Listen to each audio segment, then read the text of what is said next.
Welcome to JBJS OrthoCorps. Listen as members of the ortho community, residents, surgeons, educators, staff, and patients share their stories about the experiences and people most important in their lives and the lessons they learned along the way.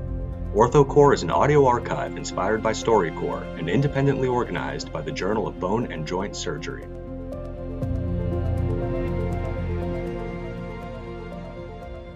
This is Dr. Bernie Stulberg, and we're at the Mid-America Orthopaedic meeting in San Antonio, Texas. And I'm with Dr. James Keeney, who's just finished his term as president of the Mid-America.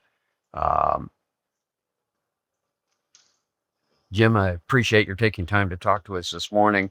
I'm wondering if you could tell us a little bit about you and your practice and how you started in orthopedics and how you got interested in the Mid-America Orthopaedics Association, and then we'll talk a little bit about your time on the board and your vision for what Mid-America Orthopedics are. Well, great. Thanks, Bernie. Thanks, Bernie. So I started in orthopedic surgery with my residency training at Washington University in St. Louis. That was between 1993 and 1998. I had a commitment to the Air Force. I had gone to the Air Force Academy and had at that time, a 9-year commitment. So I went out, when I finished residency, I went out into a general orthopedic practice for my first 5 years. I was in Virginia for the first 3 of that. And then I came back to a place called Scott Air Force Base, which is right across the river from St. Louis, Missouri, where I grew up. I was there for a couple of years and had been approached about taking a position or getting extra training to take a position as a hip and knee reconstruction specialist at a place down here in San Antonio called Wilford Hall Medical Center. And so I had finished my residency training with Bill Maloney. It's the chief of our joint replacement service at Washington University, and he offered me a position at that point. That was in 2003, 2004, when I did my fellowship. And I worked with both Bill Maloney and John Cloesy there during my fellowship. So that was a pretty broad approach, at least as far as hip and knee reconstruction was concerned, and then added a element of the preservation. At that point in time in 2003 and 2004, a lot of that was being performed open and not arthroscopic. And then I returned after my fellowship. I came back down to San Antonio, was here for about 6 years. It was a pretty busy time. If people remember some of the history, we had some things going on in the Middle East. I'd been on 2 deployments to the Middle East when I was in the military between 1999 and I think went on another one in 2002 when I was a general orthopedic surgeon. And then when I came down here, it was the most fully staffed hospital the Air Force had. So we often got called up to go on to the taskings over in Iraq. So in 2005 and 2007, I went on a couple of combat tours in Iraq and did fairly busy trauma support practice for that kind of trauma, not the typical things that we see in the United States. And then after finishing my 6 years, I had been in good touch with John Cloesy during my years in San Antonio. He actually came down here and helped me with a couple of periacetabular osteotomies. I didn't do them. I didn't see those patients enough in my practice to be comfortable doing them on my own.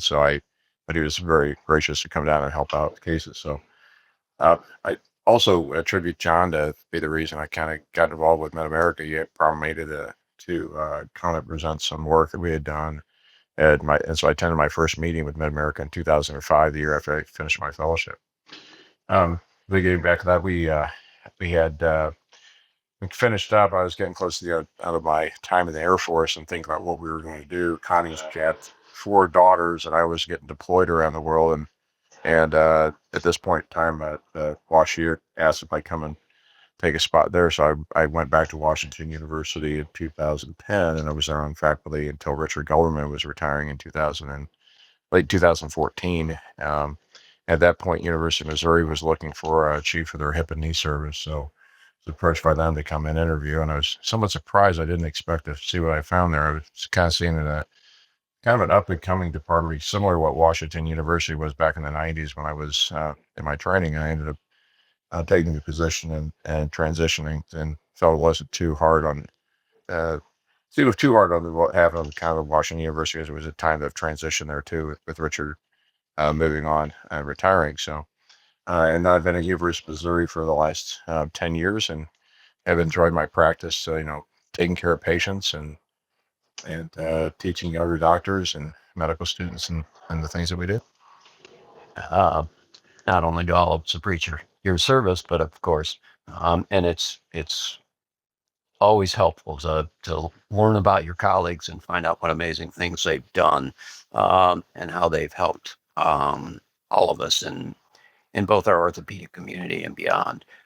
Your involvement with the Mid-America then started with some guidance from Dr. Clohessy, but tell us a little bit about how you got more involved in Mid-America. Yeah, I mean, I think it's just from coming. I said I started coming to meetings in 2005, and it at the first few meetings we came to, I would say it was a pretty. I, it's changed a little bit. I mean, we had some people that had presented a lot of their own individual research, and we had single individuals that might have 6 or 8 presentations in a meeting. And so there were some changes that occurred that allowed more people to come, which has been excellent for the organization. As far as getting involved in specific leadership things, I was actually asked by, I think, Dave Llewellyn to be on my first committee, and that was the finance committee the year he was president, which I think was the 2011 year, so somewhere between 2011 and 10 and 11.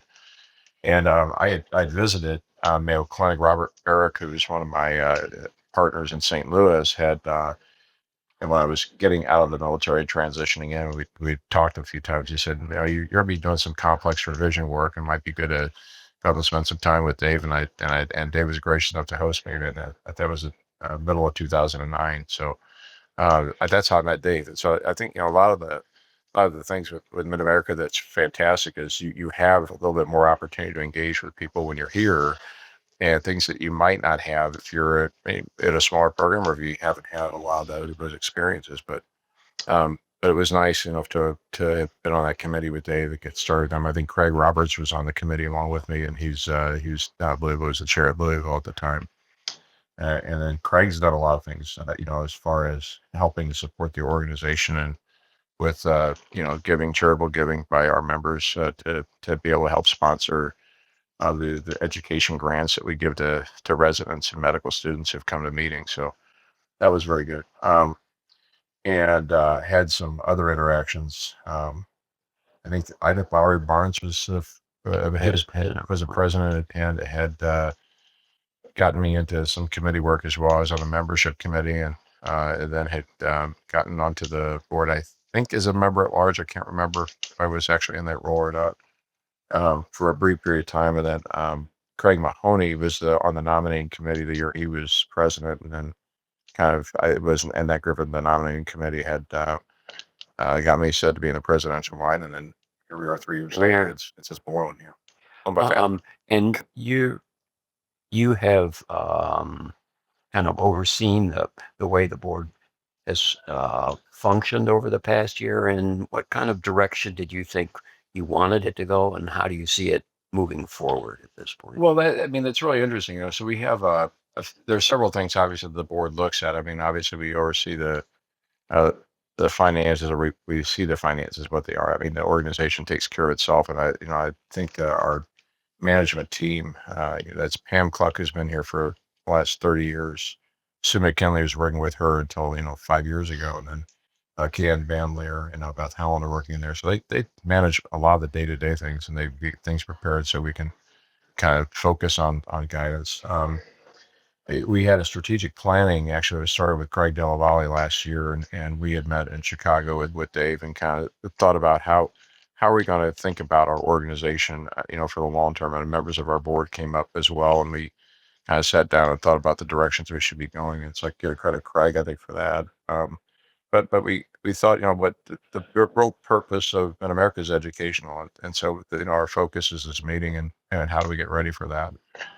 We also had some thought, obviously this has been a kind of a year of transition on the concepts of inclusion and thinking about those things, but we recognize that we still have a ways to go in how we advocate for people coming into our profession, and how we work to get people involved. And so we kind of thought about forming a committee, which we have now, that's on professional development, mentorship, and inclusion. So that, and this is kind of maybe tricky language to kind of phrase in 2025, but I think that it's how do we encourage our younger doctors to get involved, and also in a variety of different practice experiences, so that that thing about being diverse is not just diverse in the way we look, but the way that we operate and the way that we approach our profession and our craft. And I think that that's hopefully something going forward where we can pair up physicians to give them opportunities. We've had traveling grants that people could go, and we don't utilize those possibly as well as we could. And so try to establish those relationships to help younger physicians, and younger surgeons kind of grow in their professional experience. So that's something that kind of came out from the board this year. And honestly, I think we've had great leadership, and for many years. And so to be kind of a part of that and being able to participate, I get to pass the baton off to Brian Wolf, who's an outstanding physician and researcher, and he's going to be a great leader for the organization going forward. Do you have a message for young people as well as for those in practice as to how to think about Mid-America and why it makes sense, or how this adds value for them? Well, I think so. I think that it's a great meeting for younger doctors to come in, and I think the term is cut your teeth. But I mean, it's some of the meetings that we have. It's difficult to get a paper at a large subspecialty meeting.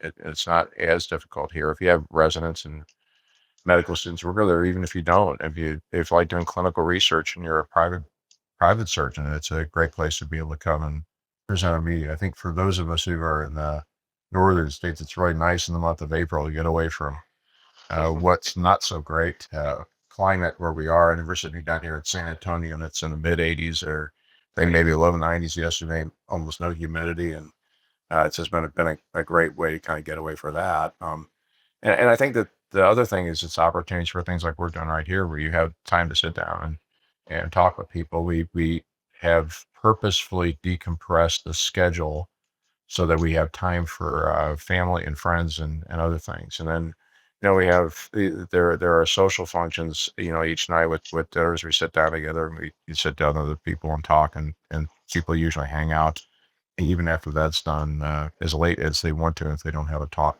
immediately the next morning. And I think you get to know people, and I think that's been something very important over the course of the past 15 to 20 years. And the pace of it is, I think, slow enough that it allows you to not be in a rush running from one thing to another as you go through the meeting. So, Any other insights you want to offer before I cut this off and say thank you? it's great. I appreciate it, Bernie. I think it's just, this has been a nice 20-year run for me in this organization, and before continuing it, this a great place to continue our process of learning together, growing together. And I think we're going to see some advancements in technology and innovation. Obviously, we're kind of at a cusp of things with artificial intelligence, and see where that goes in the next 10 to 15 years, and just continuing to learn together. And I think that's is a great place to be. I want to congratulate you on your year as president, all your contributions here. From those of us who've been part of this organization on and off for a long time, we see how you've helped that grow, and we appreciate that. And we hope you continue to do that with the group. Thanks again for sharing your observations with us and for your efforts on our behalf. Thanks, Bernie. I appreciate it.